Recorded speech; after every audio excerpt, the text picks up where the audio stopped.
नमस्कार दोस्तों, एक बार फिर से मैं स्टार्ट आप लोग का स्वागत है। तो जैसा कि आज के वीडियो में मैं आपको बताऊंगा दोस्तों, जैसे आंसर राइटिंग कैसे करेंगे, कैसे नहीं करेंगे, क्या करना है आपको, कैसे लिखना है। तो मैं 5 पॉइंट आपको बताऊंगा अच्छे से, बढ़िया से, जो कि आपको कोई भी एग्जाम हो, मतलब जैसे रिलेटिव कोई भी एग्जाम हो, अगर आपको आंसर राइटिंग अच्छा से आ रही है, अगर आप उस तरीके से लिख रहे हैं, तो आपको 100% मैं गारंटी के साथ कहता हूँ दोस्तों, एग्जामिनर नंबर नहीं काट सकता। अगर मैं ये 5 पॉइंट बताऊंगा, अगर उसके अकॉर्डिंग आप लोग लिखेंगे, तो मैं गारंटी लेता हूं दोस्तों कि जो है कोई भी एग्जामिनर होगा, बाकी तो उसके ऊपर डिपेंड करेगा, तो कोई बात नहीं। लेकिन मैं जहां तक मैं कह रहा हूं दोस्तों कि ऐसा अगर आप लोग लिखेंगे आंसर राइटिंग, तो नंबर तो नहीं काट सकता, इतना तो है कि नंबर नहीं कटेगा। तो जैसे कोई भी, जैसे एलएलबी हुआ, तो आज लास्ट रिलेटेड जो आंसर राइटिंग, क्योंकि दोस्तों कई लोगों ने मुझसे पूछा जो है कि आंसर राइटिंग कैसे लिखा जाएगा, कैसे क्या प्रॉब्लम। तो बहुत लोगों को प्रॉब्लम होती है, क्योंकि फर्स्ट सेमेस्टर वाले बच्चों के लिए अक्सर प्रॉब्लम होती है, क्योंकि वो लोग नहीं इतना बढ़िया से लिखने के मायने में नहीं जानते। बीए बीएससी में पेपर दिए रहते हैं, लेकिन वहाँ जो उतना बड़ा लेंथी जो है नहीं लिखना पड़ता है, क्योंकि यहाँ आपको एग्जाम देने जा रहे हैं, आप एलएलबी कर रहे हैं, लॉ कर रहे हैं, तो लॉ के फील्ड में आप जा रहे हैं, एक न्याय करने के प्रतिबंध है आप लोग। तो वहाँ आपको सही से देखा जाता है क्या चीजें लिखे हैं, क्या नहीं लिखे हैं, बढ़िया से लिखे हैं। क्योंकि बीए और बीएससी तो हो जाता है, जो मतलब चल जाता है, लेकिन इसमें आपको अगर सही से आप लोग लिखे हैं, तो इससे एग्जामिनर अच्छा नंबर देगा दोस्तों, जो है नंबर नहीं काट सकता। तो आप 5 पॉइंट मैं बताऊंगा, उस 5 पॉइंट को आप लोग ध्यान से सुनिएगा, अच्छे से सुनिएगा, क्या है वो 5 पॉइंट मैं आपको बताऊंगा, और अच्छे से सुनिएगा, लास्ट तक बने रहेगा वीडियो में, तभी आपको पूरी तरह से जानकारी मिलेगी दोस्तों। तो लास्ट तक देखिएगा, तो मैं एक एक करके आपको जो है बता रहा हूं कि कैसे आंसर राइटिंग लिखा जाए और आपका अच्छा नंबर आए। तो एग्जाम में एक अच्छा आंसर राइटिंग कैसे लिखे, जो कि आपका अच्छा नंबर आए, जो है एग्जामिनर बेकाबू हो जाए कि आपको देना है तो देना है, ये बच्चा पढ़ा है। अगर नहीं भी पढ़ा है, अगर आंसर राइटिंग आपको सही से लिखने आ रही है, लेकिन नहीं पढ़े हो तो क्या लिखेंगे उसमें, तो ये बात हो गई। लेकिन अगर नहीं भी आप पढ़े हैं, थोड़ा बहुत आपको पता है, तो हीडिंग्स अगर आप बढ़िया से लिख दे रहे हैं, तो आपको नंबर मिलेगा एग्जामिनर, तब भी एग्जामिनर जान जाता है कि कुछ ना कुछ बच्चा मेहनत किया है। तो चलिए देखते हैं, पहला पॉइंट है आपका इंट्रोडक्शन। कोई भी आंसर राइटिंग लिखने से पहले, किसी का भी आंसर लिखने से पहले आपको इंट्रोडक्शन जरूरी होता है। जैसे आप लोग कहीं भी आप प्रेजेंट अपने आप को करते हैं, तो अपनी अपनी जो है प्रेजेंट देते हैं, अपना इंट्रोडक्शन देते हैं कि मैं क्या हूँ क्या नहीं हूँ। तो ऐसे कोई भी आंसर राइटिंग का एक इंट्रोडक्शन होता है मेरे दोस्त। तो ये इंट्रोडक्शन जरूरी है, इंट्रोडक्शन में प्रस्तावना होता है। देखिए इंट्रोडक्शन जो कि बहुत जरूरी होता है। तो इंट्रोडक्शन जैसे कि अब तो शॉर्ट क्वेश्चन का मामला चला गया है, तो इसलिए अब लॉन्ग ही क्वेश्चन आ रहे हैं। तो लॉन्ग क्वेश्चन में कम से कम नहीं तो इंट्रोडक्शन आपका 5 से 6 लाइन होना चाहिए। कितने? 5 से 6 लाइन, मतलब ये होना चाहिए। 5 से 6 लाइन ऐसे होता है जो रो, तो इतने में आपका ये इंट्रोडक्शन समाप्त होना चाहिए। ज्यादा बड़ा भी नहीं लिखना है आपको। और आंसर राइटिंग कितने पेज में लिखना है, तो आपको 4 से 5 पेज, 4 से मिनिमम 4 पेज, 4 पेज से ऊपर होना चाहिए, और 5 पेज तक। 5 पेज से ऊपर लिखिएगा भी मत, क्योंकि कोई कितना भी पढ़ा लिखा हो, कोई इतना अच्छा जानकार हो, मतलब उसकी राइटिंग अच्छी हो, लिखने की हैबिट अच्छी हो, तो भी 5 से ऊपर नहीं लिख पाएगा। अगर अच्छे से लिखेगा, तो अगर ये यहाँ लिख रहा है, एक यहाँ लिख रहा है, तो छोड़ छोड़ के लिखेगा, अगर बीच में इतना गैप करेगा, तो वो तो लिख सकता है, उसमें तो बात अलग है, वो तो 10 पेज भर सकता है। तो बहुत से बच्चे ऐसे होते हैं, गलतियां करते हैं वाहवाही में, कि मैं 10 पेज लिख के आया, 15 पेज लिख के आया, 20 पेज लिख के आया, एक आंसर मैंने 8 पेज में लिखा। तो गलत बात है दोस्तों, क्योंकि एग्जामिनर जान जाएगा कि बच्चा पढ़ा नहीं है। बच्चा सिर्फ पढ़ा नहीं है, बुक कॉपी जो है, कॉपी में अपनी स्किल को दिखा रहा है, मतलब अच्छे से खाली वो दिखा रहा है। तो एग्जामिनर वहां समझ जाता है कि ये बच्चा पढ़ा है कि नहीं पढ़ा है। तो वो इसी वजह से नंबर लोगों का कट जाता है, आते हुए भी कट जाता है। लोग ज्यादा नंबर, ज्यादा 7 से 8 पेज में लिख देते हैं आंसर। तो ये गलत तरीका है दोस्तों। आप लोग नहीं जान रहे हैं तो जान लीजिए, आज से 4 से 5, कोई भी जो कि आईएएस पीसीएस जो भी हो, कोई भी एग्जाम हो, 4 से 5 पेज, 5 से ज्यादा नहीं होना चाहिए। क्योंकि वहाँ एग्जामिनर कोई भी हो बढ़िया, अगर पढ़ा लिखा हो, तो 4 पेज से 5 पेज तक जाता, नहीं तो 4 पेज बहुत ही जरूरी है, 4 पेज से ज्यादा नहीं जाता कोई। तो ये हो गया इंट्रोडक्शन में, मोटी मोटा बता देंगे क्या चीज है क्या नहीं है उसके बारे में। और हिंदी वालों के लिए प्रस्तावना जो होगा, प्रस्तावना वहां लिख देंगे।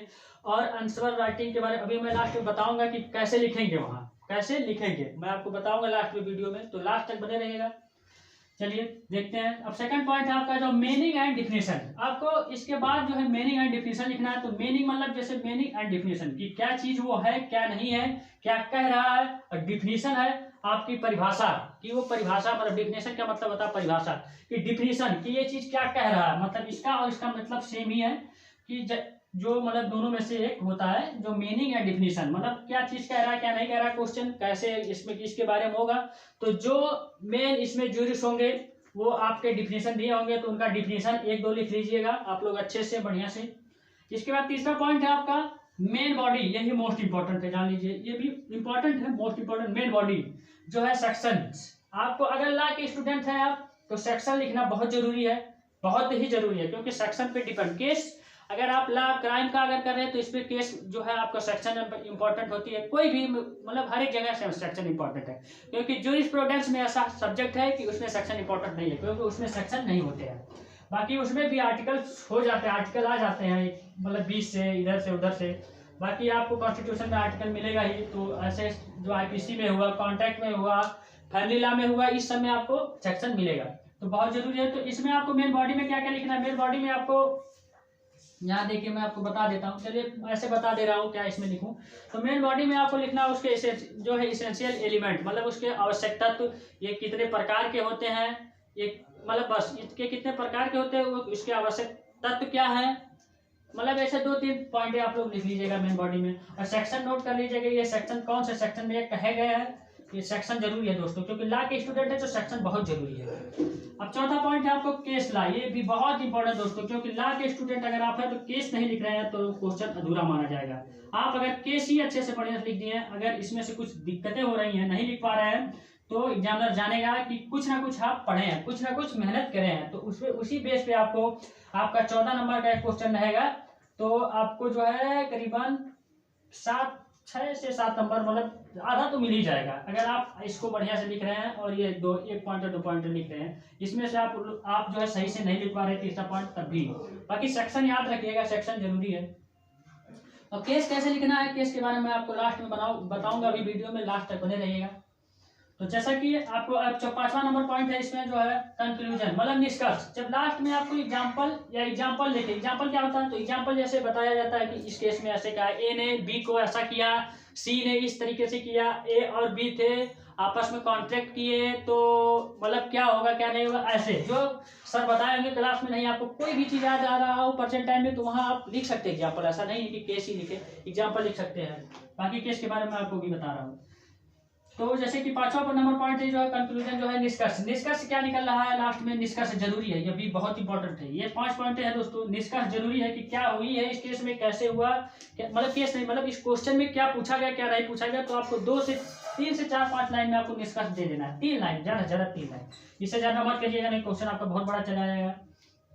तो ये 5 पॉइंट आप लोग जहां तक कि समझ चुके होंगे अच्छे से और बढ़िया से, तो जहां तक ऐसे ही लिखेगा ये 5 पॉइंट नोट डाउन जरूर करिए दोस्तों, क्योंकि नोट डाउन सुनने से कुछ नहीं होगा मेरे दोस्त, इसे नोट डाउन जरूर करिएगा, क्योंकि आपका एग्जाम 24 तारीख से आ गया है। और बाकी इंटरनल का एग्जाम जैसे जो भी अलग अलग कॉलेज में वो रूल होगा, तो जैसे मेरे कॉलेज में तो 10 तारीख से स्टार्ट हो चुका है, मतलब होगा, मतलब अभी हो नहीं चुका है, मतलब होगा 10 तारीख से स्टार्ट होगा आपको, तो ये बहुत जरूरी है।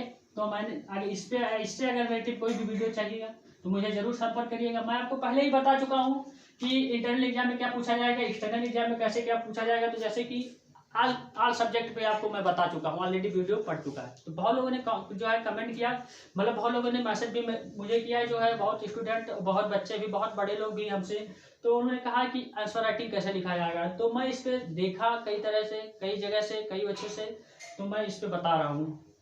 अच्छा, तो ये 5 पॉइंट लिख रहे हैं, तो मैं गारंटी के साथ कहता हूँ दोस्तों, कोई भी एग्जामिनर होगा आपको कॉपी चेक करेगा, वो आपका नंबर नहीं काट सकता मेरे दोस्त, नहीं काट सकता, 100% नहीं दे 102% गारंटी के साथ, अगर इतने पॉइंट आप लिखेंगे, अच्छे से लिखेंगे। तो मैं अब देखिए, मैं आपको बता देता हूँ कि कैसे लिखना है आंसर, क्या है क्या नहीं, केस लॉ कैसे लिखना है। देखिए वो पॉइंट बचा है, अभी मैं बता रहा हूँ, तो चलिए धीरे धीरे अब मैं इसको मिटा दूँ।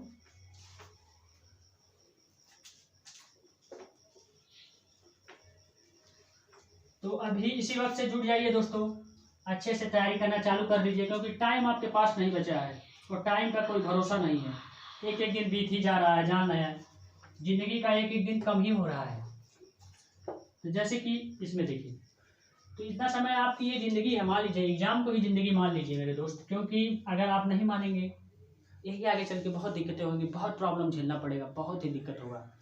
ऐसा नहीं है एडवोकेट बन जाओ, अच्छे से बढ़िया से बन जाओ, पीछे दौड़ाते दौड़ाते आपका सीनियर जूता घिस जाएगा आपका, लेकिन आपको बताएगा नहीं कुछ, इतना जान लीजिए। तो अगर आप अपने मन से नहीं जान रहे हैं, कुछ नहीं है। इसके बारे में आपको बताऊंगा, अगर एक वीडियो उस पर लाऊंगा कि कैसे आपको एडवोकेट अच्छा बनना है, अच्छा नहीं बनना है, क्या प्रैक्टिस करनी है क्या नहीं, मैं आपको सब बताऊंगा। तो जैसे कि आपको केस ला होगा, केस ला कैसे लिखना है, तो केस ला आपको जो है जैसे यहाँ लिख दिया आर वर्सेस, जो भी हिंदी इंग्लिश जो बनाम, आर वर्सेस यस मान लीजिए, या जो भी है, यस नहीं मान लीजिए, जो भी है मतलब यस या जो भी हो, मतलब ऐसे मान लिए आप लोग यहाँ केस ला लिख दिए, यहाँ केस ला, ऊपर केस ला लिख दीजिए, इसे केस ला के बाद ऐसे यहाँ ऐसे कर दीजिए, क्योंकि ऐसे अगर आप लोग लिखेंगे नीचे नीचे और एक लाइन यहाँ छोड़ करके, एक लाइन छोड़ करके इसके बाद फिर वहाँ स्टार्ट करिए अपना पैराग्राफ, क्योंकि बहुत इंपॉर्टेंट होता है। और इसमें 2 से 3 लाइन लिख दीजिएगा केस ला में, कि बढ़िया से अच्छे से कि न्यायालय द्वारा क्या कहा गया था, क्या नहीं कहा गया था, इस केस में क्या पूछा गया था। 2 से 3 लाइन, मतलब अगर नहीं याद, ज़्यादा याद है, क्योंकि ज़्यादा याद नहीं कर सकते आप, पूरा लिखेंगे तो बहुत बड़ा बड़ा केस है, पूरा पेज ही भर जाएगा, 2-2 3-3 पेज, तो आपका आंसर उसी में चला जाएगा, टाइम भी वेस्ट होगा। तो जरूरी नहीं है, बस केस लिख लिया, इसके बाद उस पर पूछ लिया कि केस में क्या कहा गया, बस न्यायालय ने क्या कहा, बस 2 से 3 लाइन, इससे ज़्यादा नहीं।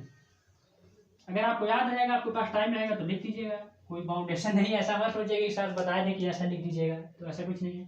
तो केस ला ऐसे ही लिखिएगा, क्योंकि ऐसा बेटर रहता है, ऐसे मत लिखिएगा, जैसे इस तरीके से मत लिखिएगा मेरे दोस्त, यस बराबर यस बनाम आर, ऐसे एग्जामिनर जान जाएगा कि आप, मतलब नंबर मिलेगा आपको, लेकिन एग्जामिनर जान जाएगा कि, एग्जामिनर देखिए हाईलाइटेड चीज देखता है, कोई भी हो, पूरा कॉपी थोड़ा ना चेक करता है यार, कोई पूरा कॉपी थोड़ा चेक करेगा आपको, पूरी कॉपी एक एक पेज करके एक एक वर्ड थोड़ा ना चेक करेगा, कोई भी एग्जामिनर हो, वो सिर्फ आपकी हेडिंग और मेंस, जो आपकी मेन हेडिंग रहती है, मेन केस रहता है, वैसे ही चेक किया जाता है, मेन हेडिंग। बाकी एक एक कॉपी चेक करेगा तो बहुत टाइम लग जाएगा, तो पता चलेगी एक कॉपी चेक करने में 3 से 2 घंटा लग जाएगा करीबन, तो नहीं होगा। अच्छे से अगर चेक करें बढ़िया से तो ऐसे केस ला लिखिए गए। और इसके बाद मैं आपको बताया हूँ मतलब कैसे लिखा जाएगा, तो मैं बता दे रहा हूँ, चलिए कैसे आंसर लिखा जाए, कैसे आपको इसके बारे में मैं बता दूँ। बहुत लोगों के मन में डाउट सवाल उठ रहा होगा कि सर कैसे लिखेंगे एग्जाम में।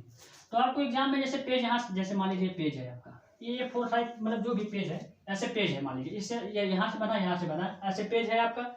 अब पेज में आपको जो है देखिए यहाँ ऐसे ऐसे है, तो आपको जैसे लिखना है यहाँ मान लीजिए क्राइम, मतलब जो भी है क्राइम लिखना है, तो यहाँ बीच से दोस्तों ऐसे आप लोग एक बार ऐसे कर लीजिएगा, ऐसे कर लीजिएगा, बस।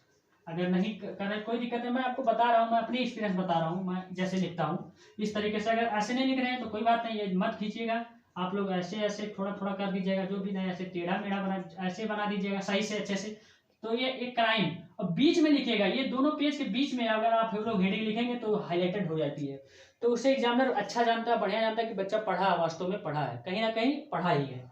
तो ये अच्छा से डायरेक्ट, तो एग्जामिनर की जो है आंखें उसी पे, जैसे कोई और चीज होता है, हम लोग जैसे हैं आजकल के बच्चे हैं, जैसे डायरेक्ट अट्रैक्शन जाता है कि ये चीजें अच्छी है, ये चीजें अच्छी है, ऐसे अच्छी है, ऐसे अच्छी है, तो आ जाता है, जैसे जो चीज अच्छी है तो वो आ जाता है। तो ऐसे एग्जामिनर भी होगा, एग्जामिनर ही कोई इंसान ही होगा, भगवान तो होगा नहीं, उसके पास भी जैसे 2 आंखें मेरे पास है वैसे भी होगा, 2 हाथें भी, तो ऐसे होगा। इसके बाद आप लोग एक लाइन छोड़ दीजिएगा, यहाँ एक लाइन छोड़ने के बाद दूसरी लाइन से यहाँ लिखना चालू कर दीजिएगा, जो भी लिखेगा कि क्राइम, जो भी होगा क्राइम इसे कहते हैं, जो भी होगा मैं आपको स्टेज बता दिया हूँ। इसके बाद डिफिनीशन, जो आपका इंट्रोडक्शन, फिर डिफिनीशन, फिर वो 5 पॉइंट जो बताए हूँ इसी के नीचे आप लोग लिखते जाइएगा बढ़िया से। तो इस तरीके से लिखिएगा, जैसे मान लीजिए समय, मैं ऐसे बता रहा हूँ, समय हुआ, फिर थोड़ा सा मतलब एकदम पूरा गैप मत करिएगा, समय, दूरी, चाल, ऐसे मतलब मैं तो ऐसे बता रहा हूँ, ऐसा मत समझिएगा यही सब लिखना है, बाकी आप लोग जो याद किए हैं वो लिखिएगा। तो ऐसे देखिए थोड़ा थोड़ा मतलब हल्का हल्का गैप है, क्योंकि एक बार ऐसे मत लिख लेना, समय, दूरी, ऐसे लिखेंगे तो आप लोग एग्जामिनर क्या समझेगा, कुछ नहीं समझेगा, दिक्कत हो जाएगी, प्रॉब्लम। तो राइटिंग आपकी अच्छी होनी चाहिए, बढ़िया होनी चाहिए, जो इंग्लिश वाले हैं इंग्लिश में या हिंदी वाले हिंदी में। तो ऐसा, और ऐसा एक डाउट और लोगों के मन में रहा होगा कि इंग्लिश वाले को नंबर क्यों ज़्यादा, इंग्लिश वाले को नंबर ज़्यादा मिलता है, हिंदी वाले को कम मिलता है। तो ऐसा कुछ नहीं है दोस्तों। आप अगर अच्छा लिखे हैं तो हिंदी के बच्चे हो या इंग्लिश के बच्चे हो, आपको नंबर अच्छा मिलेगा, बढ़िया मिलेगा। तो ये डाउट आप लोग मन से निकाल लीजिए कि मैं इंग्लिश लिया हूँ, हिंदी लिया हूँ, तो ऐसा कुछ नहीं है। बाकी थोड़ा बहुत इंग्लिश वालों को बेनिफिट ये रहता है कि जो है उनको जो क्वेश्चन हम लोग जो है यहाँ जो है 4-5 पेज में लिखेंगे, तो इनका जो है 4 ही पेज से करीबन हो जाता है क्वेश्चन, क्योंकि इनका थोड़ा छोटा रहता है। हिंदी जो, क्योंकि ला का हिंदी बहुत हार्ड है दोस्तों, इंग्लिश तो थोड़ा सही है, बाकी ये हिंदी बहुत हार्ड है। क्योंकि आपको कॉन्स्टिट्यूशन की हिंदी अगर सही से आप लोग पढ़ें तो एक एक वर्ड ऐसा है कि उसका मतलब ही नहीं पता रहता, एक एक वर्ड का। बाकी इंग्लिश आप लोग का थोड़ा आसान है, थोड़ा इजी है, मतलब इजी नहीं है वो भी नहीं। इंग्लिश तो ऐसे बेवफा चीज है, लोग उससे डरना चाहते हैं, जैसे लोग लड़कियों से डरते हैं वैसे ही है, लड़की हो या लड़का जो भी हो। ये चीज़ें थी। तो आई होप कि वीडियो अच्छा लगा होगा, आप लोग को बढ़िया समझ में आ गया होगा। अगर इससे रिलेटेड कोई भी जानकारी चाहिए, कोई भी दिक्कत हो रही है, तो मुझे संपर्क जरूर करिएगा मेरे दोस्त। मैं आपको हर तरह से मदद करूंगा, पूरी तरह से मदद करूंगा, A to Z। आप कभी भी कॉल करके पूछ सकते हैं। डिस्क्रिप्शन बॉक्स में मेरा व्हाट्सएप नंबर दिया गया, मेरे पास एक ही नंबर है, व्हाट्सएप नंबर, टेलीफोन नंबर, वो सब कुछ वही नंबर है। तो आप लोग चाहे जब आप लोग फोन करके बात कर सकते हैं, मैं आपको बताऊंगा, समझाऊंगा। तो थैंक यू दोस्तों, आप लोग मिलेंगे नेक्स्ट वीडियो में नेक्स्ट पार्ट के साथ।